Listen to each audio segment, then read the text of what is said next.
Lunedì 28 aprile, buongiorno Sicilia da Michele Cucuzza e buongiorno da Luca Ciliberti.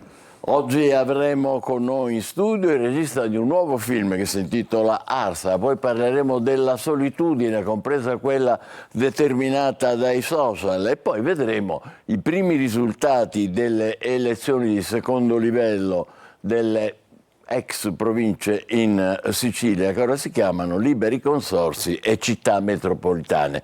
Ma prima di tutto la strage di Monreale, 3 giovani morti in una folle sparatoria nel centro affollato di persone, fermato un 19enne di Palermo, caccia agli altri assassini, forse altri 4 hanno fatto fuoco complessivamente 18-20 volte.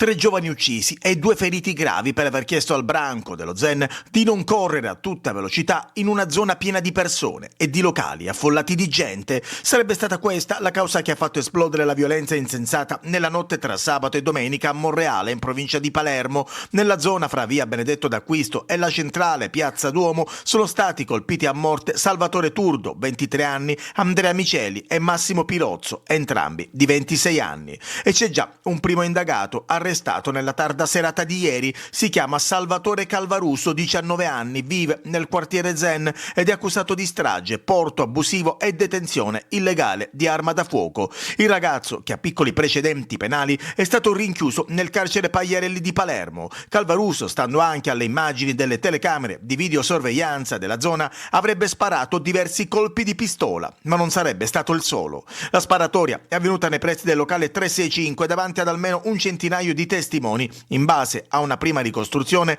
tutto sarebbe nato in seguito a una rissa scoppiata perché i ragazzi monrealesi avrebbero criticato i giovani venuti da Palermo per la loro guida spericolata con gli scooter. Poi i 2 gruppi di giovani si sono affrontati in piazza. Prima è scoppiata la rissa, poi dopo qualche minuto 2 appartenenti al gruppo dello Zen hanno estratto le armi e fatto fuoco in rapida successione. Il sindaco di Monreale, Alberto Arcidiacono, si è recato in ospedale per esprimere la sua vicinanza alle famiglie delle vittime e dei feriti. Siamo dinanzi ad una tragedia senza precedenti, ha detto, vite spezzate di giovani che avrebbero dovuto vivere il proprio futuro. L'amministrazione comunale ha annullato le celebrazioni per la 399esima edizione della festa del Santissimo Crocifisso, che di solito animano in questi giorni le strade della cittadina normanna. E Monreale è sotto shock per questa tragedia senza precedenti, come l'ha definita lo stesso sindaco Arcidiacono.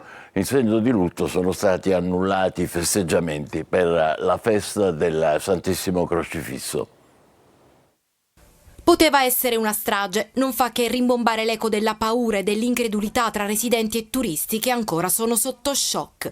È inaccettabile che una piazza così centrale e affollata come quella di Monreale, un sabato sera, tra famiglie e turisti, si sia trasformata in un Far West e che 3 ragazzi abbiano perso la vita, mentre altri 2 sono stati feriti. Abbiamo sentito dei spari e ci siamo chiusi dentro. Il fatto che mi rattrista è che si esca da casa. Oggi si esca da casa con un'arma e si faccia, perché poteva esserci una strage. Il sindaco di Monreale, Alberto Arcidiacono, parla di una tragedia senza precedenti, vite spezzate di giovani che avrebbero dovuto vivere il proprio futuro. Quanto accaduto impone una profonda riflessione il commento del presidente dell'Assemblea regionale siciliana, Gaetano Galvagno. Si tratta di fatti che iniziano quasi sempre per futili motivi e degenerano in violenze che sfociano in tragedia. Tutto ciò è assurdo e dichiara di essere da subito disponibile ad avviare un confronto tra le istituzioni. Per il vicepresidente della Camera Giorgio Mulè c'è solo l'abisso della sofferenza davanti a questa tragedia, c'è la disperazione per un episodio che non può trovare alcuna connessione con la ragione. Intanto l'amministrazione comunale di Monreale ha deciso di annullare i festeggiamenti per la festa del Santissimo Crocifisso e proprio 2 dei giovani colpiti a morte erano membri della confraternita. A darne notizia è l'arcivescovo di Monreale, Gualtiero Isacchi. La violenza ha nuovamente colpito e questa volta i nostri ragazzi. Di fronte ad un simile evento, la parola più eloquente è il silenzio, i gesti più appropriati, la preghiera e il pianto, il suo commento. Luca, come commentano i quotidiani questa strage sconcertante? Allora, intanto questa notizia ovviamente rimbalza su tutti i quotidiani nazionali e locali ovviamente. Apertura, ti faccio vedere anche la pagina nel Corriere della Sera, eccolo qua, lo shock a Monreale, fermato un 19enne, e poi insomma il racconto che adesso vedremo in pagina. Faccio vedere anche la Repubblica, sempre in prima pagina, eccola qua la notizia: spari in piazza, 3 ragazzi uccisi. Quindi insomma una notizia diciamo che fa discutere insomma in tutto il paese. Vediamo i giornali. Questa è la Sicilia a pagina 2, ovviamente foliazione, pagina importante. Una notte da Far West, questo è il titolo: la rissa e gli spari e 3 giovani morti, futili motivi alla base della lite. Un 19enne dello Zen fermato e caccia gli altri, quindi insomma vanno avanti le indagini. Sembra, appunto, secondo i racconti, che questo 19enne fermato non sia stato l'unico a sparare, questo per il numero di colpi esplosi, una ventina, che fanno diciamo, pensare appunto che ci sia stata un'altra mano, quindi un'altra pistola a sparare, e si cercano. Chi sono le vittime? Eccole qua le foto delle vittime: Andrea Miceli, Massimo Pirozzo e Salvatore Turdo facevano lavoretti saltuari, amavano il calcio, la musica, la moto. Qui c'è un ritratto appunto sulla Sicilia di questi ragazzi. Vediamola sul Corriere, perché sul Corriere della Sera è un po' più come dire, elaborato il racconto. Si parte da appunto il diverbio, no? Ma come guidate? Sembra che questi ragazzini insomma scorazzassero con i loro motorini. C'è anche una tesi, si legge tra le righe dei giornali, di rapinatori in trasferta, quindi insomma un po' in qualche modo diciamo balordi che scorazzavano appunto per le strade. Shock per i 3 ragazzi uccisi in piazza. Qua c'è la foto insomma del luogo della sparatoria. E poi abbiamo visto anche le reazioni. Qui c'è un'intervista all'arcivescovo Isacchi, che tra l'altro era uno di quelli in piazza per i funerali del Papa. La violenza dei giovani è responsabilità di tutti noi, anche mia e della Chiesa. Erano ragazzi per bene, quindi un ricordo insomma anche diciamo della comunità degli oratori. L'amico, eccolo qua, la testimonianza: l'amico sfiorato dai proiettili, Massimo centrato alla gola, l'ho visto cadere davanti a me, il titolare di un bar, Andrea, colpito dopo aver salvato la fidanzata. E questo racconto della fidanzata della fidanzata salva è ben evidenziato anche in un secondo pezzo di spalla della pagina di Repubblica. Guardate qua il gesto di amore di Andrea, che ha salvato la fidanzata. In poche parole, ha visto la lite, una delle 3 vittime, ha messo al sicuro la fidanzata in macchina, poi è ritornato per salvare il cugino. Ed è morto nella lite. Quindi insomma c'è un racconto oggi davvero abbastanza esaustivo di questa vicenda, che non si è conclusa perché appunto, come dicevamo, vedremo gli sviluppi dopo. Grazie Luca. Intanto a tavola è successo un episodio altrettanto sconcertante. Una 13enne straniera è stata aggredita da una baby gang. Purtroppo non è l'unico caso, ma a complicare la vicenda è il fatto che lei, poverina, chiedeva aiuto, ma i presenti, invece di prestarle aiuto, hanno girato i video, e uno di questi impazza nei social. Un sabato sera di violenza, l'ennesimo, che coinvolge giovanissimi. Qui siamo ad Avola, nel siracusano. Diverse ragazze, tutte contro una 14enne, italiana ma di origini africane, probabilmente una coetanea. Prima le parole, gli insulti, poi la violenza fisica. Questo video virale sui social è soltanto uno dei tanti filmati registrati mentre l'aggressione avanzava, tutti con i cellulari in mano. Nessuno però ha chiamato il 112. Soltanto nella tarda mattinata, poco dopo le 12, la ragazza si è recata in commissariato con i genitori per sporgere denuncia. Non sarà difficile per i poliziotti dare un nome ai tanti volti che si vedono nel video, partendo da chi ha partecipato attivamente all'aggressione. Continueremo a fare rete con le scuole, le parrocchie, le associazioni, le forze dell'ordine e soprattutto con le famiglie, scrive la sindaca Cannata, per costruire insieme un futuro di rispetto, dignità e inclusione.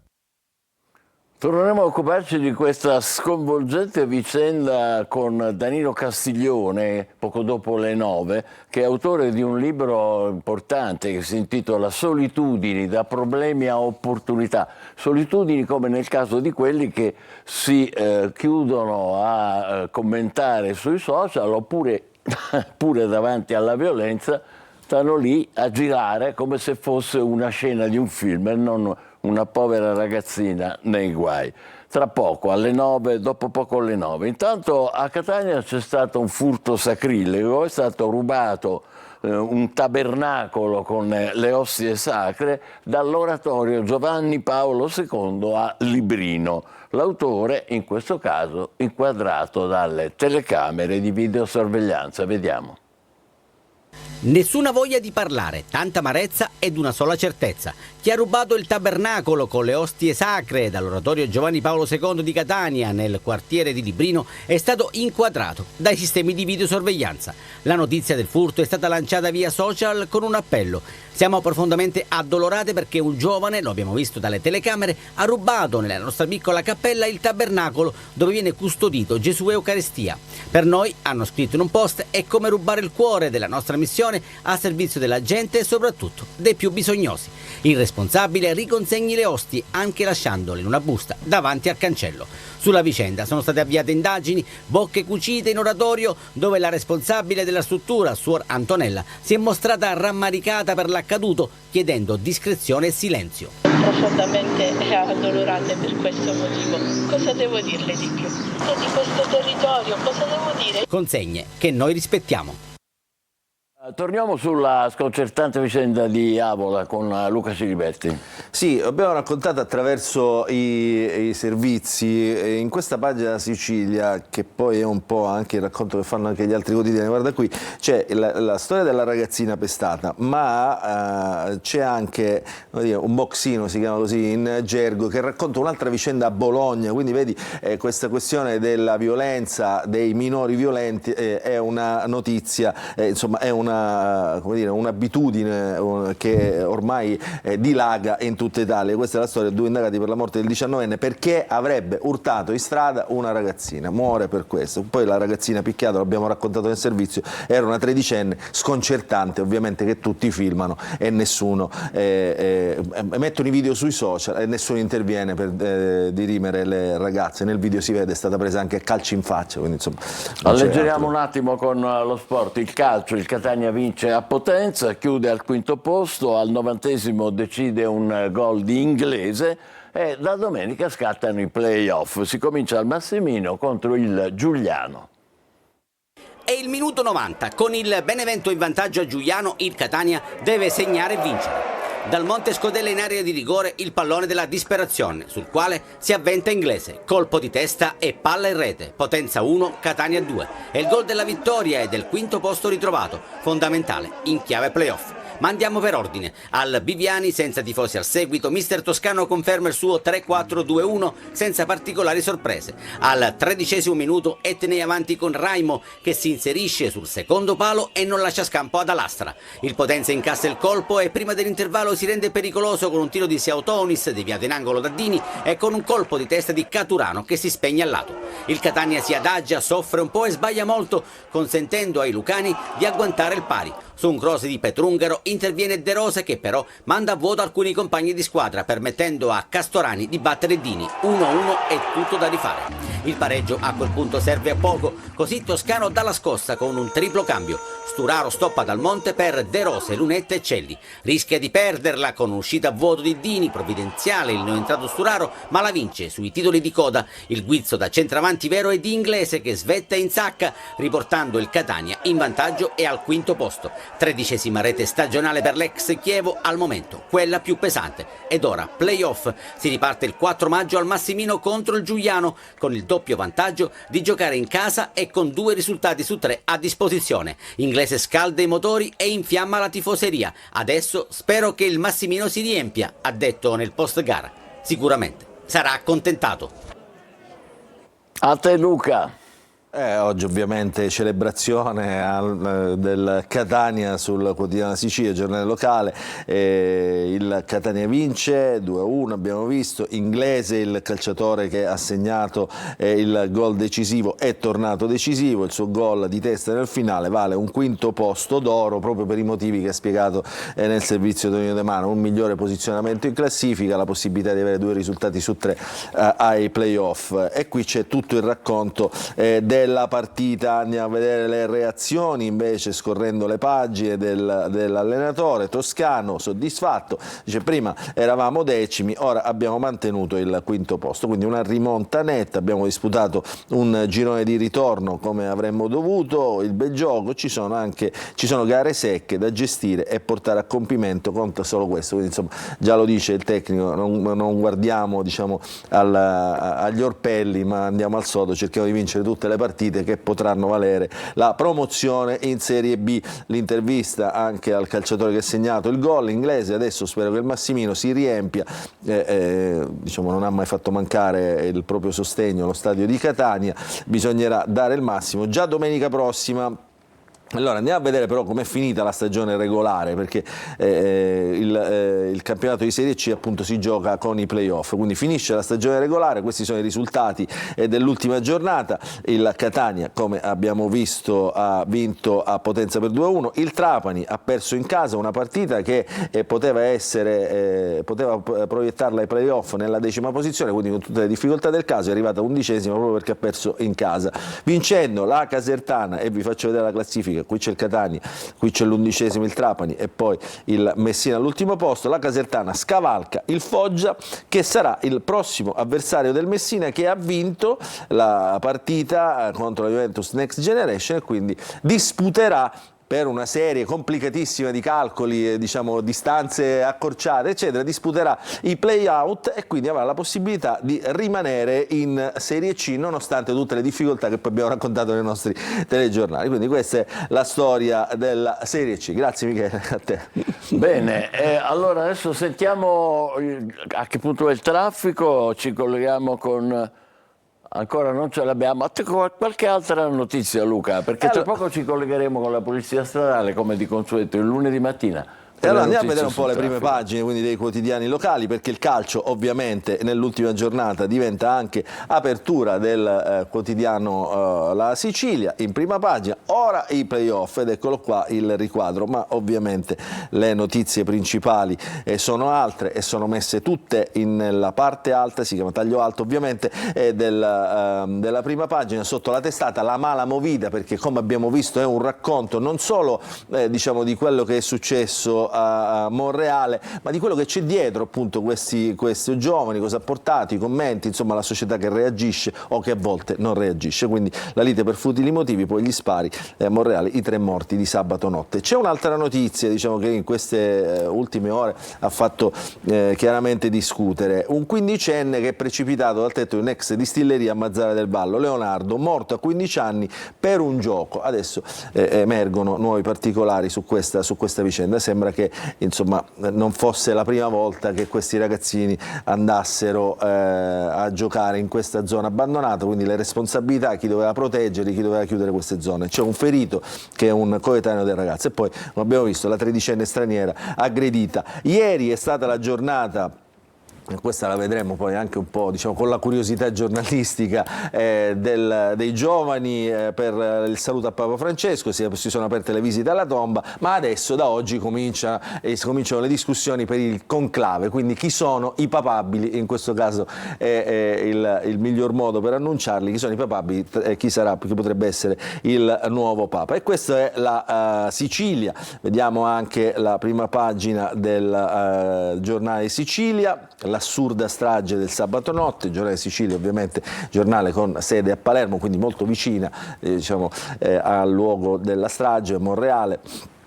Assurda strage del sabato notte, 20 colpi di pistola, 3 morti e 2 feriti, caccia aperta, ecco qua, a una banda di bulli. Quindi si hanno fermato il primo 19enne, però se ne cercano altri. Anche qui Il calcio diventa notizia da prima pagina con fotografia, perché anche il Palermo ieri ha vinto in trasferta a Catanzaro, aggancia proprio i calabresi al 6° posto e quindi diciamo in qualche modo blindano anche loro la zona playoff, che in questo caso però potrebbe portare la squadra rosanero in serie B e in serie A. Quindi il Palermo cala il tris col Catanzaro e lo aggancia. Fiume di gente sulla tomba del Papa, anche qui insomma l'apertura. Poi la nuova impostazione della pagina del giornale Sicilia, le notizie diciamo siciliane comunque più importanti vengono messe con 3 righe sopra la testata, e sono queste: il branco di ragazzine che picchia la coetanea, in questo caso sottolineano straniera, perché potrebbero esserci, secondo i racconti, anche dei motivi diciamo di aggressione razziale verso questa ragazza di colore. Quindi il video sui social, la tragedia di Mazara della quale abbiamo parlato, e poi grande show a Hollywood, un premio alla carriera per Francis Ford Coppola, notizie di spettacolo che alleggeriscono la pagina. Andiamo a vedere la Gazzetta del Sud, stessa impostazione di pagina, intervista.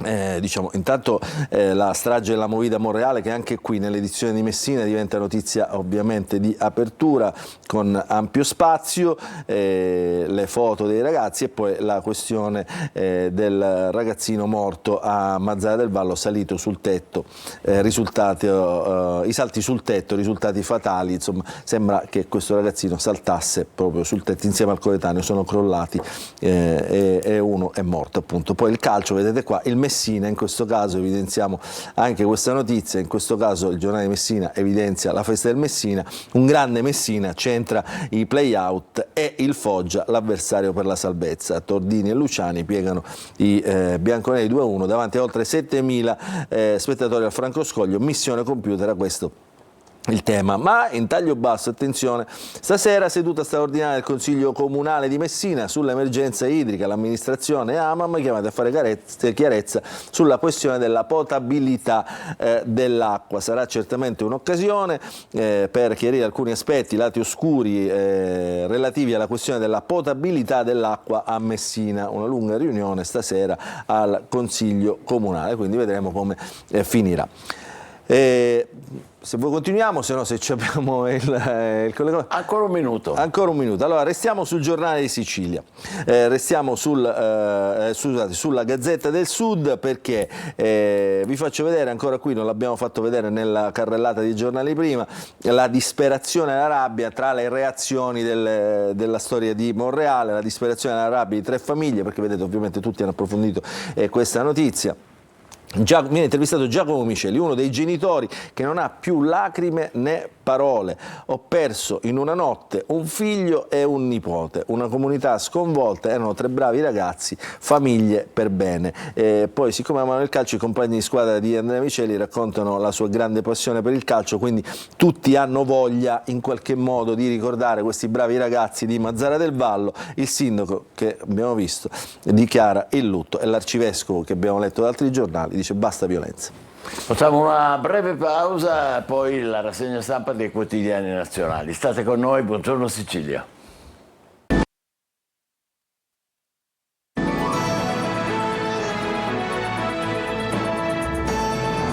Buongiorno Sicilia, occhiata ai quotidiani nazionali con Luca Ciliberti.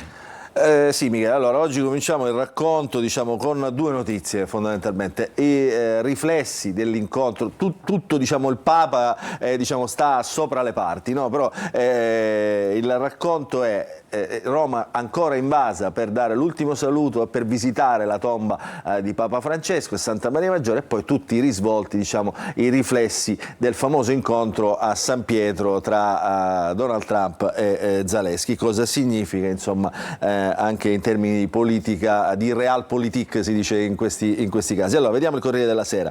Dopo i funerali, i ragazzi dal Papa invadono Roma, e c'è questa bellissima foto di questi ragazzi, perché c'era in atto atto il giubileo degli adolescenti a Roma, quindi insomma sono andati là, il Papa, diciamo il cardinale Parolin, che ha presieduto la messa, ha fatto ascoltare un messaggio del Papa registrato qualche mese prima, quindi insomma proprio sui giovani, adesso lo vedremo. Ore di coda per visitare la tomba, 200.000 alla messa, il monito di Parolin: non resti soltanto l'emozione, che poi questo diventa il rischio. Mentre nel frattempo da Kiev sostegno vaticano per l'incontro con Trump, gli Stati Uniti sono giorni cruciali, mentre nel frattempo Mosca continua a bombardare l'Ucraina.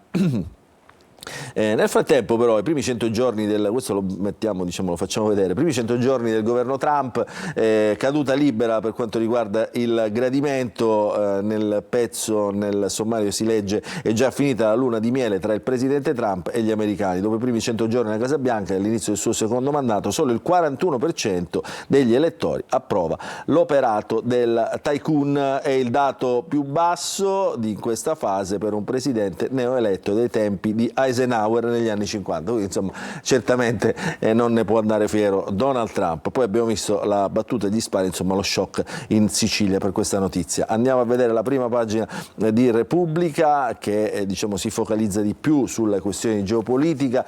Ucraina, pressing degli Stati Uniti per la tregua, Rubio giorni decisivi per la trattativa con Mosca, ma Mosca attacca ancora l'Europa. Il cardinale Zuppi: Trump e Zelensky, risultato della diplomazia vaticana. Adesso anche il Vaticano vuole che gli sia riconosciuto qualche merito, insomma, per questa operazione diciamo finita sotto i riflettori di tutto il mondo. E poi guardate qui questa foto, anche questa è una bellissima foto, diciamo, che dà il senso, insomma, dell'amore, dell'affetto verso Papa Francesco. Guardate tutti i giovani che provano a fotografare la tomba di Papa Francesco, messa in primo piano sulla Repubblica, coda infinita sulla tomba e marea di giovani a San Pietro. Oggi si vota in Canada ovviamente è arrabbiatissimo per i dazi imposti dal presidente americano Donald Trump, quindi leggeremo sui giornali domani cosa racconterà questo voto.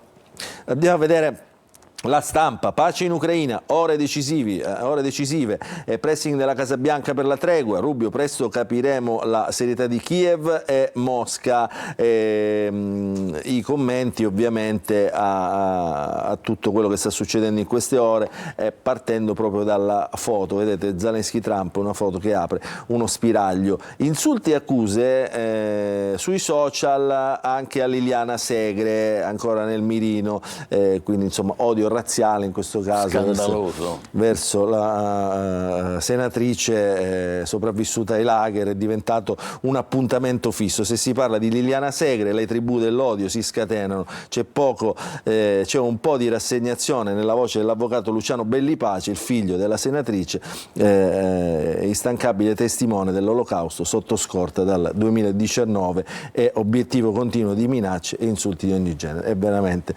è incredibile commentare queste notizie. Vediamo qualche altro quotidiano generalista, il Gruppo Quotidiano Nazionale, quindi il Resto del Carlino, La Nazione e Il Giorno. Questo è il Resto del Carlino, il quotidiano di Bologna: la preghiera dei papabili. Perché ti faccio vedere questo titolo, Michele? Perché adesso, diciamo, comincia anche l'aspetto curioso, no? Un po' per tutti i cronisti e i curiosi, un po' morboso. Chi sarà il prossimo Papa? Il detto dice: chi entra Papa non esce cardinale, cioè chi entra Papa esce cardinale. Quindi la preghiera dei papabili, perché oggi cominciano diciamo i colloqui tra i cardinali per cercare di capire chi potrebbe essere. Ancora la data del conclave non si sa. Oggi cominciano i 9 giorni, diciamo, di dialogo tra i cardinali. E allora andiamole a vedere chi sono i papabili. Intanto il Fatto Quotidiano, che come sempre, diciamo, fa questa cronaca, diciamo, un po' più d'inchiesta, dice: guardate qui, Parolin, che è il segretario di Stato Vaticano, entra Papa, perché dice entra con un pacchetto di 40 voti su 133. Bisogna capire cosa farà Beccio, perché appunto Rebus Beccio, che potrebbe essere un altro dei cardinali votanti. Quindi 40 voti, diciamo, in qualche modo dei conservatori. Oltre a lui si evidenziano i nomi del cardinale Zuppi e del cardinale Pizzaballa, il patriarca di Gerusalemme. Andiamo a vedere che cosa succede. Eccolo qua, questa è la Stampa. Intanto ci fa vedere poi anche così curiosamente la stanza del conclave, dove saranno tutti chiusi appunto per eleggere il nuovo Papa, come avverrà, la fumata bianca, la fumata nera, insomma quello che abbiamo imparato a conoscere in questi anni. Caccia al nuovo Francesco, ma i progressisti sono divisi. C'è un racconto, poi io non so, diciamo, a memoria non è stato sempre così, cioè adesso è un racconto che sembra, come dire, il racconto di un congresso della Democrazia Cristiana più che il racconto di un'elezione del Papa, cioè le correnti, i progressisti, i conservatori, insomma. Comunque questo è il racconto. Caccia al nuovo Francesco. Abbiamo troppi candidati, dicono i progressisti, in campo Parolin, Zuppi e Avelin, che appunto è il cardinale, questo insomma che viene dall'Africa, insomma francese, di lingua francese. Poi insomma ci sono tanti altri nomi, quindi corriamo il rischio di disperdere i voti. Questa è una paura concreta. Vediamo chi sono diciamo, gli altri candidati. Ecco, il borsino dei papabili. Questo è diciamo, l'aspetto più curioso che si trova oggi sui quotidiani. Vediamo se tu sei diciamo, Michele, vediamo se tu sei d'accordo con questo borsino. Chi sale? Sale Matteo Zuppi, quindi, sì. Zuppi che insomma, il segretario della CEI. No? Poi Erdò, Semeraro, un altro italiano, Parolin, poi Betori, che è un nome nuovo in qualche modo, un nome nuovo tra quelli che si sono fatti, e Lopez Romero, lo spagnolo. Chi scende? Artim, che è questo spagnolo, Prevost, che era dato come uno tra i più forti all'inizio, l'americano, Gugerotti, del quale si sente parlare diciamo solamente da pochissimi giorni, e poi José Tolentino de Mendoza, il portoghese, Ranit, che è appunto questo cardinale appunto che viene dall'Asia, dall'India in questo caso, e poi Tagle, che era il filippino, no? Che parla il mandarino, che conosce molte lingue, che insomma in qualche modo ha sposato pienamente, è stato ordinato cardinale proprio da Papa Francesco. 67 anni, sembra le sue quotazioni scendere. Tra i gruppi di maggiori elettori, come vediamo, ci sono 19 italiani, 10 statunitensi, poi brasiliani, spagnoli e francesi. Vedremo come andrà a finire, intanto cerchiamo di capire quale sarà la data. E vedete, il titolo è: la carta coperta è Betori, non più coperta evidentemente, se è stata fatta nei titoli dei principali quotidiani. I conservatori si compattano sotto la regia di Ruini, cardinale Ruini. Andiamo a vedere invece i quotidiani politici, perché eccolo qua, velocemente vi faccio vedere.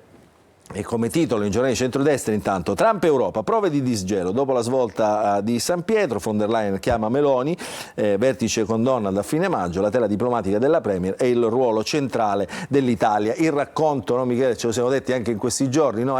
Una certa parte politica evidenzia il ruolo di Giorgia Meloni in questo processo di pace. Giorgia Meloni che sta in qualche modo un passo dietro, al contrario di Macron, come evidenziano i giornali di centrodestra, che si è voluto fare avanti. Invece anche il suo ruolo in questo caso rientra nei ruoli europei, quindi non più preponderante. Quindi il colloquio con Zalesky su Crimea nucleare. Questo è il giornale.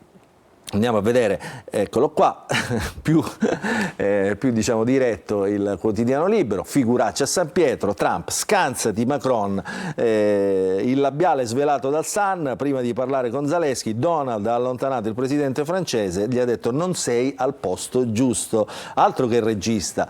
Gli Stati Uniti sull'Ucraina, settimana cruciale, la tela di Meloni si rafforza. E questo è ancora un racconto, ripeto, Libero, un quotidiano di centrodestra in qualche modo. Ancora La Verità, la strana conversazione dei guerrafondai da salotto, altro successo del Papa, diventano tutti pacifisti. Questo è La Verità, da Mauro a Polito. La Verità se la prende con i giornalisti commentatori. Fra di loro litigano. Fra di loro.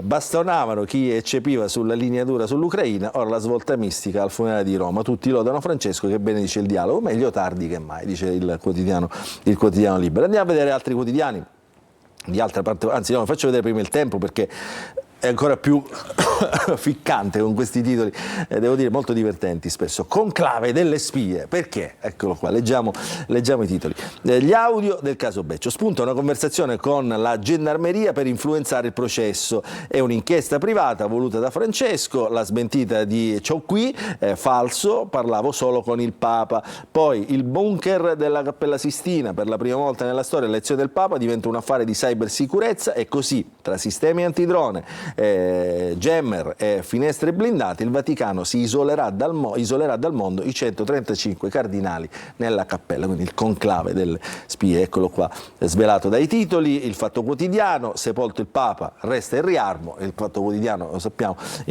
sulla questione del riarmo delle spese militari da mesi ormai fa una campagna contro, così come quella che fa dei 5 Stelle. Dei 5 Stelle, esattamente, nuovo record, e mette le cifre, eccolo qua. Quindi mai così tanti soldi, insomma, per il riarmo. Questo è il Fatto Quotidiano, mentre il Foglio, eccolo qua, e chiudiamo con questo, l'eredità di un funerale. Il Foglio, nella sua edizione fredda del lunedì, il mondo in piazza per il Papa, le code per una preghiera, il selfie davanti alla tomba, la solenne celebrazione sabato assegnato alla fine di un'era o l'inizio di una nuova. Nel nome di Francesco a dirlo sarà il conclave imminente. E poi santa globalizzazione. È un peccato che Papa Francesco, avversario dei nazionalismi chiusi e aggressivi, non abbia mai speso per la globalizzazione una buona parola. Chissà perché. Grazie Luca. Prima di passare al meteo, un'agenzia che diffonde l'ansia in questi momenti è l'urlo di uno del padre di una delle vittime di Monreale, che chiede che le famiglie dei ragazzi che hanno sparato facciano costituire il killer di suo figlio. È Giacomo Miceli, il padre di Andrea, quel ragazzo che si è comportato eroicamente salvando la fidanzata. Adesso guardiamo il tempo che c'è, dopo parleremo con Nicolò Massazza, che è il regista di un nuovo film che si annuncia molto interessante, che si chiama Arsa. State con noi, buongiorno Sicilia. Bentrovati da Clara Ventura di Trebi Meteo. Nella giornata di lunedì alternanza tra sole e nuvole al nord, sul versante adriatico e sullo Ionio, mentre sul resto del territorio il contesto sarà a tratti instabile. E dunque sulla Sicilia avremo dei fenomeni che coinvolgeranno principalmente il settore centro-occidentale, localmente saranno anche intensi, specie nelle aree interne, mentre sul resto dell'isola prevarrà il sole, il tutto con venti a tratti moderati sul versante ionico. Temperature massime diurne che si manterranno per lo più stazionarie e localmente si raggiungeranno infatti i 20-21 gradi. E per quanto riguarda la giornata di martedì torneranno ampie zone di sereno, specialmente nella prima parte del giorno, mentre avremo un minimo di variabilità nel corso del pomeriggio, specie nelle aree interne, con qualche locale goccia di pioggia. Temperature massime diurne che saranno in lieve aumento. Tutti i dettagli in merito sull'app di Trebi Meteo.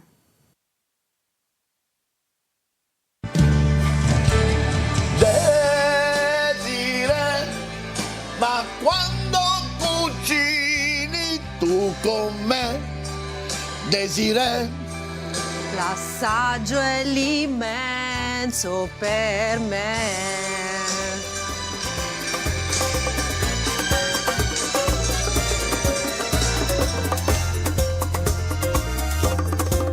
Tutti i giorni su Antenna Sicilia. Eccoci di nuovo insieme con Luca Ciliberti. Diamo ancora uno sguardo ai quotidiani di oggi. Sì, allora attraverso i quotidiani si racconta anche, insomma, quello che diciamo è il racconto riportato di questi giorni da chi era a Roma, no? Cioè chi c'era, chi non c'era. Io ho visto il Papa, ma tra questi ovviamente c'erano anche i leader, no? I big, che raccontano chi c'era e chi non c'era, ovviamente anche qui. Qualcuno parla già di primo miracolo del Papa, perché li ha fatti riunire. finire. Esattamente. E allora ti faccio vedere, insomma, in questo caso una pagina del Corriere della Sera che è anche abbastanza curiosa. Il titolo è tutto un programma, no? Cioè quello che ci siamo detti proprio in questo momento. Eccolo qua. Io c'ero.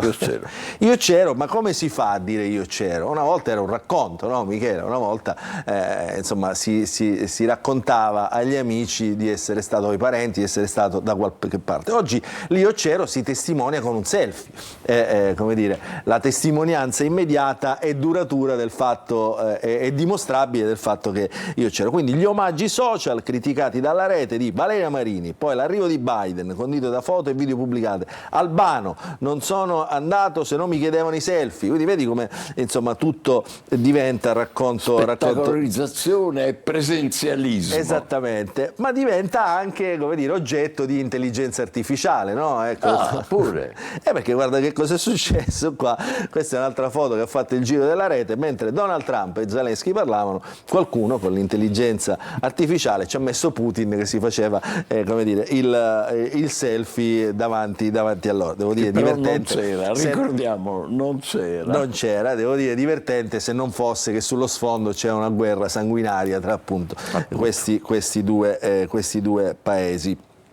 Poi andiamo a vedere sempre il conclave, perché questa cosa è appassionante davvero, perché è raccontata in questi, vedete, lo fanno tutti, cioè tutti i quotidiani insomma si stanno appassionando ovviamente ai numeri del conclave. Non è più, come dire, una curiosa morbosità giornalistica, ma insomma evidentemente i giornali rispondono alla richiesta dei lettori. Quindi la Cappella Sistina e i suoi equilibri, numeri, incognite, le 71 nazioni rappresentate, gli schieramenti e le probabilità di conservatori e riformisti. Allora c'è una scuola di pensiero che dice che queste due componenti in qualche modo si uniformeranno, visto appunto il ruolo che ha giocato in questi anni Papa Francesco. Tra i papabili ovviamente il primo è sempre Pietro Parolin, segretario di Stato. Ieri appunto ha presieduto la messa del giubileo degli adolescenti. Poi Matteo Zuppi e Pizzaballa. Questi sono, diciamo, i nomi che si fanno con più insistenza. Poi tutti gli altri li abbiamo visti. Io, diciamo, non so, tu Michele magari hai più memoria di me, l'unico che recentemente era entrato Papa era Ratzinger, che poi è uscito Papa, diciamo, a memoria non c'era stato né Wojtyla né insomma tantomeno di solito Papa le Francesco. previsioni si sbagliano, è questo che... Esattamente, solamente Ratzinger in quella fase storica particolare riuscì ad essere eletto Papa. Guarda che cosa succede, facciamo mancare mai adesso. Fantapapa mania, nasce pure il gioco sul web. Senza limiti, come si suol dire. Non c'è più rispetto. Il gioco a Fantapapa. Non c'è più rispetto neanche per la Chiesa. Fantapapa mania. E poi invece vediamo l'aspetto politico di tutta questa vicenda. Volevo farti vedere, insomma, come raccontano i quotidiani il ruolo di Giorgia Meloni. Eccolo qua, lo facciamo vedere sempre dal Corriere della Sera. Meloni che rimane in ombra, eccola qua. Foto senza parla Foti, insomma, quindi come se parlasse, insomma, derelato il Presidente di Stato, esattamente, il Ministro per gli Affari Europei, come se parlasse la Meloni, in questo caso comunque la sorella Arianna. Foto senza Giorgia non è una passerella, ma l'Italia in questo processo diciamo di diplomazia internazionale è centrale, ha creato il clima giusto senza mettersi in mostra, quindi la Premier sta facendo in questo caso davvero la diplomazia che dovrebbe fare un grande paese. Ma quando parla Giorgia Meloni, o meglio, quando si parla di Giorgia Meloni, arriva come sempre il rottamatore, no? Che insomma, si mette sempre, diciamo, cerca di mettersi sempre in primo piano. È Matteo Renzi, che ti faccio vedere, insomma, cosa dice Renzi? Come commenta, che poi, diciamo, le parole di Matteo Renzi, eccolo qua. Altro che regista, su guerra e tariffe, dice Matteo Renzi, l'Italia sta a guardare. Qui, diciamo, altro che il ruolo di Giorgia Meloni. Quindi visione opposta, cioè...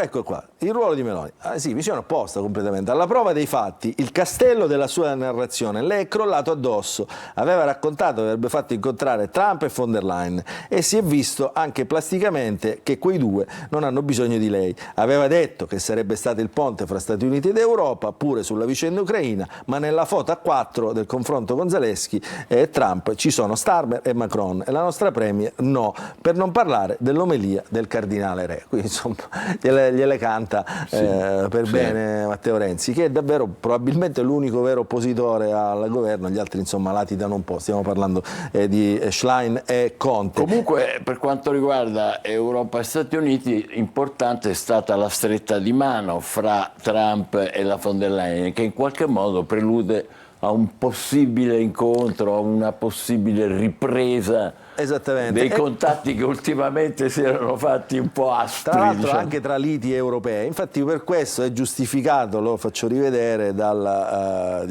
pagina, eccola qua, la Meloni si mette dietro perché appunto ha favorito in qualche modo il dialogo tra tutta l'Europa, quindi Ursula von der Leyen e Donald Trump, una posizione in qualche modo di favore in questo caso.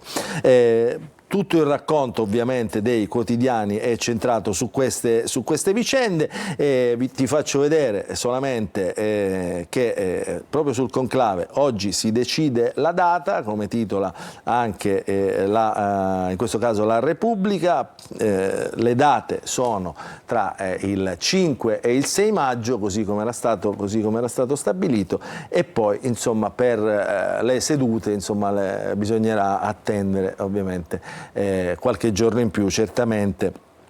Qualcuno diceva non prima delle 33, vedremo cosa succederà in questo caso, quindi oggi si decide la data del conclave. Ti faccio vedere anche curiosamente un'apertura diversa di un quotidiano, mentre stiamo raccontando proprio i quotidiani, che è l'apertura del Sole 24 Ore, perché il Sole 24 Ore nella sua apertura fredda del lunedì ha messo in prima pagina l'indice del clima, quindi come si vive e che cosa sta succedendo a livello di clima dal nord al sud. Piogge, caldo e aria stagnante, eventi estremi in crescita. In Italia più episodi violenti dal 2010 al 2024. Al nord è aumentata la temperatura di 2,5 gradi e 80 notti tropicali all'anno. Quanto a notti tropicali noi ne sappiamo parecchio.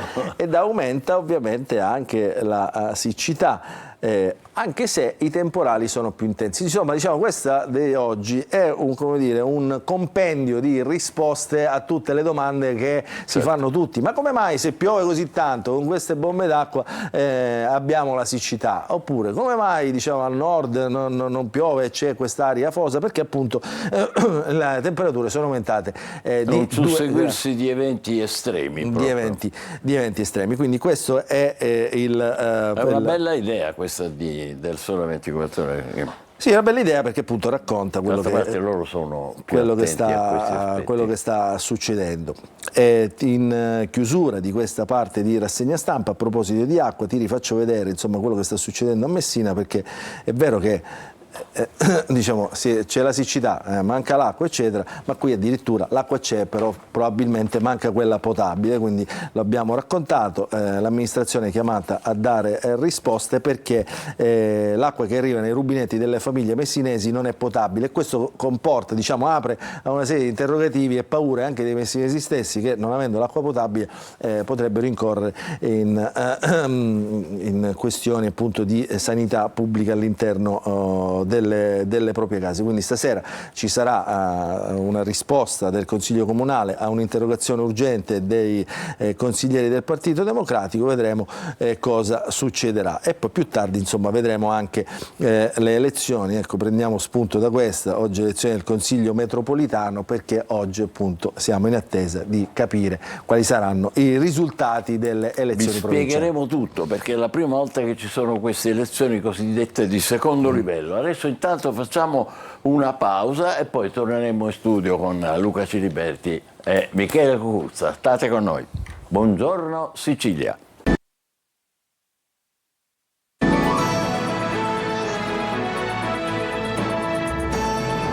Buongiorno Sicilia, eccoci di nuovo insieme. Oggi ci sono 4.000 persone che votano. Non siamo noi cittadini comuni, ma sono i 4.000 partecipanti nei consigli comunali siciliani alle elezioni di secondo livello delle vecchie province, ex province, che non si chiamano più così, ma si chiamano liberi consorzi per quanto riguarda Agrigento, Caltanissetta, Enna, Ragusa, Siracusa e Trapani, e invece per quanto riguarda le città maggiori, Palermo, Catania e Messina, si chiamano comuni metropolitane, città metropolitane. Ora bisogna eleggere non soltanto i componenti di questi, diciamo, ex consigli provinciali, ma anche i presidenti, tranne che nelle 3 città più importanti, dove i sindaci rimangono anche presidenti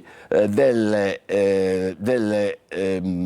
ex province, e sono Roberto Lagalla, naturalmente, per Palermo, Enrico Trantino per Catania e Federico Basile per Messina. Si è votato ieri, da stamattina alle 8 comincia lo spoglio e abbiamo ancora soltanto un'ora per cominciare a valutare che cosa potrebbe essere successo, per esempio dalle parti di Catania. Ma intanto, anche per altre notizie, colleghiamoci in diretta con la sede della città metropolitana di Catania, quello che una volta era la provincia. Per noi c'è Simona Mazzone. E a te, Simona, che aria si respira da quelle parti? Buongiorno, sì, hai detto bene, l'aria questa mattina è abbastanza tranquilla, non come ai vecchi tempi in provincia c'è molto silenzio e poca gente. Già tutta la commissione è riunita e lo spoglio è iniziato anziché alle 8, un po' dopo, circa poco dopo le 8:30. Insieme a me c'è Antonio Di Giovanni, che è il DPO della provincia, colui che si occupa dei dati. Perché accanto a me? Perché come potete vedere alle mie spalle c'è questo tabellone dove man mano che viene eseguito lo spoglio, il cui presidente del seggio è Margherita Ferro, che è il sindaco del comune di Acicatena, viene aggiornato, e quindi i voti, il famoso voto ponderato, viene scritto proprio su questo tabellone. Come funziona? Lui è il responsabile appunto dei dati del DPO della provincia. Sì, innanzitutto buongiorno ai vostri ascoltatori. Abbiamo messo in piedi, devo dire, i sistemi informativi della provincia hanno fatto un gran lavoro negli ultimi giorni, un metodo per poter visualizzare in tempo reale l'esito dello spoglio. Devo dire, questo consente naturalmente di poter monitorare l'andamento delle elezioni, e questo è, devo dire, un grande risultato, perché è stato veramente messo in piedi last minute. Dai vostri pronostici, verso che ora si avranno i risultati? Lo spoglio a che ora terminerà? Ma devo dire, sta procedendo con metodo e serietà l'andamento dello spoglio. Naturalmente ci sono i rappresentanti di lista. Non crediamo che si protrarrà a lungo, perché insomma con grande serietà si sta portando avanti. Certo, bisogna farlo con grande attenzione, perché come sapete c'è il voto ponderato, le schede hanno un colore diverso, bisogna stare attenti a questo impatto che ha il voto ponderato nello spoglio, ma diciamo tutto nella norma. Abbiamo Simona, un team di una informatici cosa, della provincia che sta Se monitorando. ci fai vedere per favore le liste che sono in palio, che sono alle tue spalle, è una curiosità, sì, semplicemente per osservarle insieme. Vai. Certo, allora abbiamo la lista Grande Sicilia che riguarda i civici autonomisti democratici, poi Forza Italia e il Partito Democratico, l'Alternativa, la lista 3, poi Fratelli d'Italia, Giorgia Meloni, la lista 4, la lista 5 Lega con Salvini Premier e la lista 6 Democrazia Cristiana, la DC. Benissimo. Se non hai questi numeri a cosa corrispondono? Sì.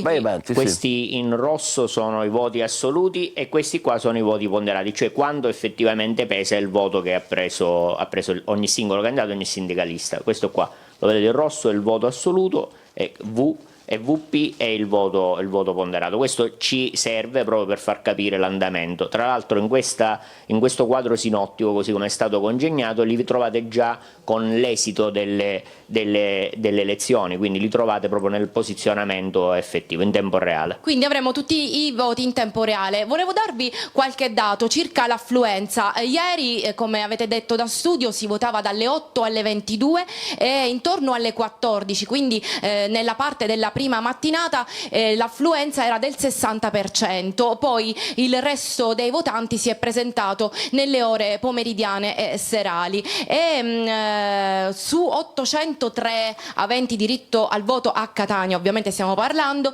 di Catania, non hanno votato 43 tra amministratori e consiglieri di Catania e provincia. Solo un consigliere di Catania non si è presentato, quindi diciamo una grande affluenza, alle 19 già si superava l'85%, quindi devo dire veramente una grande partecipazione.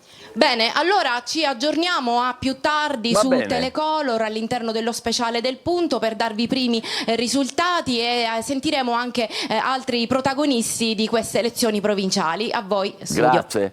Allora Luca, ti faccio una domanda prima di fare un'altra pausa, solo una domanda. Come si è arrivati a queste elezioni inedite, no? Cioè in cui a votare non siamo noi cittadini, ma i consiglieri comunali delle città siciliane? Come si è arrivati? Allora, questa è una telenovela tutta italiana, perché come al solito noi non ci facciamo mancare niente. Infatti qualcuno ha definito questo voto surreale. Perché il voto surreale? Perché in realtà partiamo dalla fine. Cioè, oggi sono andati a votare per eleggere i presidenti e i consigli dei liberi consorzi e delle città metropolitane solamente sindaci, assessori e consiglieri comunali. Cioè personale già eletto, diciamo, a suffragio universale dai cittadini durante le elezioni comunali, che viene scelto quindi da qui il secondo livello per eleggere appunto questi organi, i cosiddetti enti intermedi. La telenovela di queste elezioni, di queste province abolite, ma io ricordo presenti in Costituzione, perché sono con l'articolo 114 previste nel titolo quinto della Costituzione, fanno parte appunto dei cosiddetti enti intermedi, cioè sotto la regione ma sovracomunali. Sono enti che in qualche modo costituzionalmente previsti per gestire aree più vaste rispetto ai comuni, che volevano essere abolite dal governo di centrosinistra, partendo proprio da Letta, presidente del Consiglio, che aveva diciamo, immaginato un decreto legge che non è mai arrivato a compimento. Solo con Renzi, diciamo, stiamo parlando del 2015, in qualche modo questa riforma era partita in qualche modo ed era stata messa dentro la Costituzione. Da lì la famosa legge Del Rio. La legge Del Rio era ministro del governo Renzi, erano state quindi abolite le elezioni, quindi la rappresentatività politica degli enti, che poi sarebbero stati aboliti definitivamente con il famoso referendum del 2016, il famoso referendum per il quale tutti gli italiani, o meglio il 70% degli italiani, votarono no e quindi bocciarono Renzi. La riforma lì rimase incompiuta. Cosa facciamo noi siciliani, che non ci facciamo mai mancare niente, Michele? Noi le avevamo già abolite prima queste province con il governo Crocetta, attraverso il nostro statuto, perché Crocetta, appunto legato in qualche modo anche politicamente alle idee di Renzi, ha detto queste province non servono a niente, dice ci fanno spendere soldi, sono enti inutili, leviamole. In realtà le abolì Crocetta nel 2014 in Sicilia, ed ecco perché dopo 11 anni tornano le elezioni. Ora, ci fermiamo un attimo e riprenderemo il racconto con Luca Ciliberti sui poteri che hanno, se hanno dei poteri, queste nuove ex province che si chiamano adesso città metropolitane e liberi consorzi, e poi vedremo anche insieme con te qualche nome, qualche coalizione che potrebbe avanzare o no. Lo possiamo fare perché le urne sono chiuse, quindi non c'è più nessuna possibilità di influenzare il voto. State con noi, buongiorno Sicilia, a fra poco.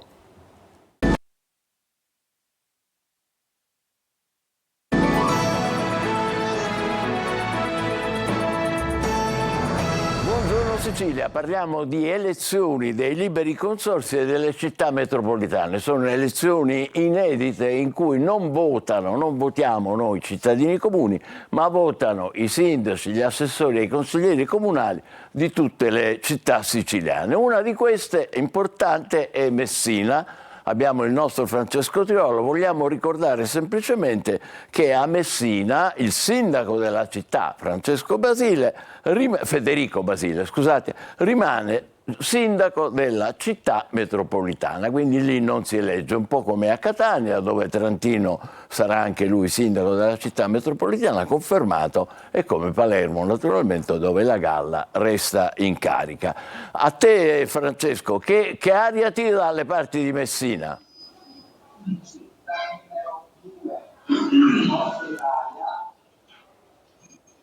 Non ci sente?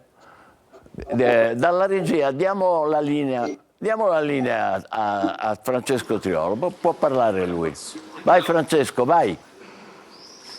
Non ci sente. Quando sarà possibile ripristinare il collegamento audio? Intanto vorrei chiedere a Luca Ciliberti quali sono i poteri di questi liberi consorzi e delle città metropolitane che riguardano Palermo, Messina e Catania. Sono difficili. Perché sembrano davvero delle domande che dovrebbero avere delle risposte naturali, ma che ovviamente non sono chiare. Nella nostra, no, non sono chiare. Nella nostra, diciamo, giurisprudenza, nella nostra politica diventano sempre complicatissime. Allora, l'ente provinciale, come dicevamo prima, avendo, diciamo, gestione di competenze di area vasta, cioè più grandi dei comuni, ma meno della regione, avrebbe dovuto gestire fondamentalmente tre cose importanti che riguardano appunto le province. Intanto le strade, esatto. La prima cosa, le strade, perché molte strade sono di competenza provinciale, quelle che collegano i vari comuni, le varie aree, diciamo, rurali, e che molto spesso, diciamo, restano come dire, senza manutenzione, diventano difficoltose da raggiungere, devono alcune volte fare dei lavori urgenti per il ripristino. Le vecchie province le gestivano in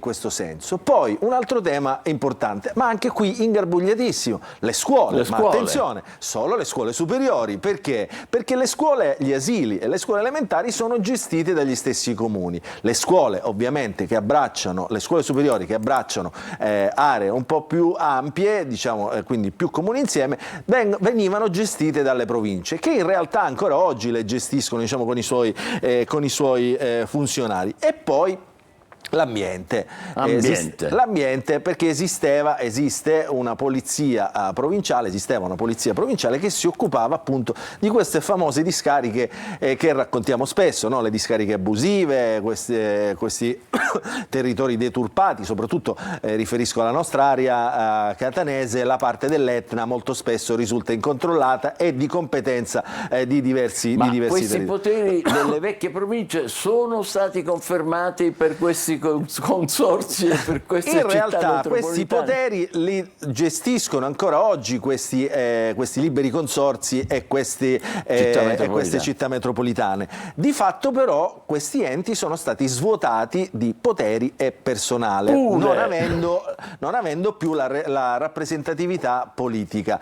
Questa riforma di fatto non ha creato altro che, diciamo, depauperamento delle risorse politiche, quindi non ci sono più i rappresentanti politici, ma la traduzione immediata non è stato un risparmio in termini di costi, perché comunque, diciamo, il personale e le strutture sono rimaste attive, perché gli uffici sono attivi. E soprattutto, Michele, come tu sai ovviamente come funziona la nostra Italia, se c'è un politico, se c'è un gruppo politico che ha degli interessi o che comunque per ideali spinge su determinate questioni, le questioni arrivano a soluzione molto prima rispetto a una catena burocratica che attende autorizzazioni contro autorizzazioni. E a questo proposito ti chiedo, i candidati, ricordiamo che siamo al secondo livello, quindi presidenti, assessori e consiglieri comunali, rispecchiano più o meno gli orientamenti che ci sono nella nostra regione, con il centro-destra, per essere un po' generici, al governo e il centro-sinistra all'opposizione. Che previsioni si fanno? Allora, noi abbiamo visto poc'anzi con la nostra Simona Mazzone uno specchietto delle liste che si sono presentate, che sono quelle, diciamo, in tutte le province, in tutte le 9 province. Solamente 6 liste, quindi tu sai ovviamente che rispetto a una proposta che è molto più ampia in qualunque altro tipo di elezione, ci sono solamente 6 liste, sono poche in realtà. Di queste 6, 5 sono di centrodestra, quindi sono riusciti a presentare candidati di centrodestra, una sola, diciamo, dalla parte progressista, campo largo, diciamo, quindi Partito Democratico, con qualche rappresentante del Movimento 5 Stelle, perché anche qui la storia racconta che il Movimento 5 Stelle non ha tanta rappresentanza politica nei comuni e quindi non ha la forza per fare delle liste autonome. Adesso vedremo cosa succederà. Chi si sta spendendo moltissimo ovviamente su queste elezioni, perché per posizionamenti ovviamente politici anche regionali, è la lista dei 3, diciamo, tenori, no? Lombardo, La Galla e Miccichè, ma c'è anche la Lega che ha fatto una lista autonoma, Forza Italia come abbiamo visto, e alleanza, diciamo, mi viene da dire Alleanza Nazionale, Fratelli d'Italia, ecco, esatto. Ok Luca, grazie. Per il momento ci fermeremo, se la regia mi conferma, fermiamoci qui. Allora, possiamo collegarci con, o mandiamo l'almanacco oppure... Almanacco? Eccoci qua, è il momento dell'almanacco. Oggi 28 aprile è la giornata mondiale per la salute e la sicurezza sul lavoro ed è il nostro momento per fermarci e riflettere. La sicurezza è un diritto, non un'opzione. Ogni giorno 6.000 famiglie perdono un caro a causa di incidenti o malattie legate al lavoro. Ma lo sapevate che Giove è così grande che al suo interno starebbero tutti gli altri pianeti del sistema solare? Questo gigante gassoso, con la sua forte attrazione gravitazionale, domina tutto ciò che lo circonda. Possiede anelli costituiti da polvere e difficili da vedere dalla Terra, scoperti nel 1979 solo grazie alla sonda Voyager 1.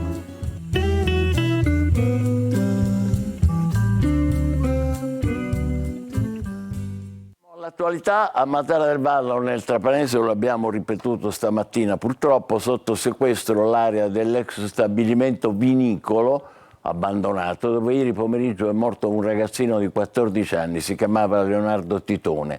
Assieme a un amico era salito sul tetto di questo edificio diroccato, ma purtroppo tutti e due sono precipitati. Della tragedia costata la vita a sabato a Leonardo Titone di 14 anni, ci si interroga se questa poteva essere evitata, se quella struttura abbandonata fosse stata più controllata. I carabinieri che nella serata di sabato hanno sentito alcuni testimoni hanno infatti appreso che non era la prima visita che la vittima e il gruppetto di amici faceva all'interno dell'ex stabilimento vinicolo, segno che le precauzioni prese per non far entrare nessuno erano davvero esigue. Intanto l'area è stata posta sotto sequestro su disposizione della Procura di Marsala. Le indagini dovranno accertare dinamica ed eventuali responsabilità. Da una prima ricostruzione sul tetto dello stabile dismesso sono saliti Leonardo Titone e un 13enne di origine tunisine. Superando recinzioni e diviti di accesso, i due sono riusciti a raggiungere il tetto, ma la struttura ha ceduto sotto il loro peso, facendoli precipitare nel vuoto per 10 metri. Leonardo Titone è morto sul colpo. Il 13enne ha riportato una grave frattura al piede destro ed è ricoverato al De Cristina di Palermo. Ad attenderli c'erano gli altri amici che, non vedendoli tornare, hanno dato l'allarme e chiamato i soccorsi, permettendo l'intervento delle forze dell'ordine e dei sanitari del 118. Intanto la mamma di Leonardo, che vive in Germania, sui social ha lanciato un appello di ritardare l'eventuale funerale del figlio per permettere a lei e alla sorella di Leonardo di poter essere presente a Mazara. Purtroppo si tratta dell'ennesima tragedia in Sicilia. Un mese fa a Catania un altro ragazzino di 16 anni era precipitato da un lucernaio del parcheggio esterno del centro commerciale di Belpasso. Simone D'Arrigo, nonostante gli sforzi disperati dei medici per salvarlo, era deceduto poco dopo il suo arrivo in ospedale.